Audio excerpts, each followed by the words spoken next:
I've just bought this crazy looking wireless charger for my Golf. Because bro, why have I got to plug in my phone to the car every time I want to charge it? Imagine a world where I could just chuck my phone in the cubby and it'd start charging itself. This is a game changer for wireless CarPlay that always drains your battery. We have got to change the cubby with this one though, so my phone fits in properly. Let's start by unclipping the trim for the Climatronic panel and pulling it away. We need to put the car in neutral or drive so that we can slide the cubby out. Then we can unclip the cubby by getting our hand in and pulling up.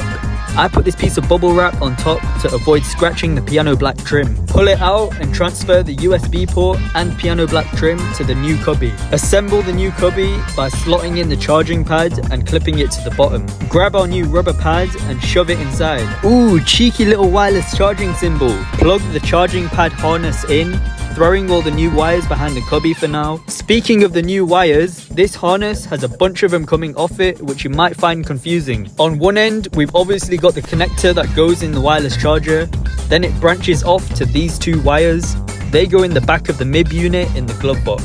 I think that's so the car can know when your phone's on the charger to give you little icons and messages like this. And on the other end, we've got power, ground, and this white one that goes to the BCM. Where's the BCM, you ask? You've got to remove this trim piece and also these along the side. Have a look down here to locate these plugs 1, 2, and 3. Take out the third one. Leave that hanging for now and drop the glove box because we've now got to get the wires that we left in the back of the cubby over to this side. I'm going to slide out my MIB unit using these keys. I pulled the 2 yellow wires through this hole and fed the other 3 across so they come out of this side. Remember the BCM connector we left hanging? Take off the housing and put the white wire in slot 14. Put the connector back together and shove it back in the BCM. Here's an adequate grounding point that we can shove the brown wire under too. Just take the bolt out, shove it through the hole and screw it back in. Now the correct location in the fuse box is slot 16, labeled as USB or phone. We're going to use a fuse tap to draw power from here.